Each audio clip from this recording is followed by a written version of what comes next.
സംസ്ഥാനത്ത് നിരന്തരമായി ഉണ്ടാകുന്ന വന്യജീവി ആക്രമണങ്ങളിൽ ഉചിതമായ നടപടികൾ സ്വീകരിക്കാതെ കേന്ദ്ര സംസ്ഥാന സർക്കാരുകൾ പരസ്പരം പഴിചാരി കൈകഴുകുന്ന സമീപനമാണ് നിലവിൽ സ്വീകരിച്ചുകൊണ്ടിരിക്കുന്നതെന്ന് ഇടുക്കി എംപി അഡ്വക്കേറ്റ് ഡീൻ കുര്യാക്കോസ് പറഞ്ഞു. വിദേശ രാജ്യങ്ങളിൽ സ്വീകരിച്ചു പോരുന്ന നിയന്ത്രിത വന്യമൃഗ വേട്ട എന്ന നിയമം ഇവിടെയും നടപ്പിലാക്കാനുള്ള നടപടി ഉണ്ടാകണമെന്നും എംപി പറഞ്ഞു. വന്യജീവി ആക്രമണങ്ങളിൽ നിന്ന് ജനങ്ങളെ സംരക്ഷിക്കുവാൻ യാതൊരുവിധ നടപടിയും സംസ്ഥാന സർക്കാർ സ്വീകരിക്കുന്നില്ല എന്നും അദ്ദേഹം പറഞ്ഞു.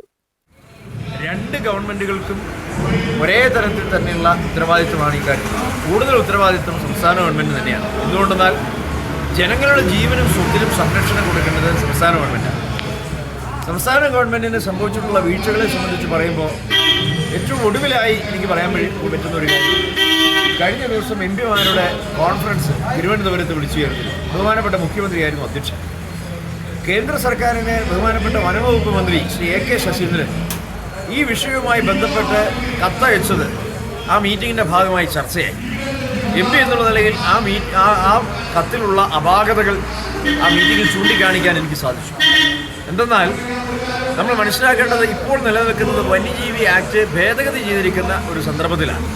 2023 ഇപ്പോൾ ഈ കേന്ദ്ര ഗവൺമെൻറ് തന്നെ 972 വന്യജീവി നിയമം ഭേദഗതി ചെയ്തിട്ടുണ്ട്. അത് ഭേദഗതി ചെയ്തതിൻ്റെ ഭാഗമായി 5 ഷെഡ്യൂളുകളിലായിട്ടായിരുന്നു വന്യമൃഗങ്ങൾ നേരത്തെ ഉണ്ടായിരുന്നതെങ്കിൽ ഇപ്പോൾ കേവലം 2 ഷെഡ്യൂളുകളിൽ മാത്രമായിട്ടാണ് ഈ മൃഗങ്ങൾ ഉൾപ്പെട്ടിട്ടുള്ളത്. ഷെഡ്യൂൾ 5 എന്ന് പറയുന്നത് വെർമിൻ ലിസ്റ്റ് അഥവാ ക്ഷുദ്രജീവി പട്ടിക. അതായിരുന്നു ക്ഷുദ്രജീവിയായി ഏതെങ്കിലും ഒരു മൃഗത്തെ പ്രഖ്യാപിച്ചാൽ ആ മൃഗത്തെ കൊല്ലുന്നതിന് വേണ്ടി മുൻകൂട്ടി അനുമതി വാങ്ങേണ്ടതില്ല. Shoot at സൈറ്റാണ്. ഏതൊരു സന്ദർഭത്തിലും അതിനെ വെടിവെച്ച് കൊല്ലാം എന്നാണ് അതിനർത്ഥം. അങ്ങനെ വരുമ്പോഴാണ് കാട്ടുപന്നിയെ ക്ഷുദ്രജീവി പട്ടികയിൽ ഉൾപ്പെടുത്തണം എന്നുള്ള ഒരാവശ്യം നമ്മുടെ നാട്ടിൽ എല്ലായിടങ്ങളിലും ഉണ്ടായിരുന്നു.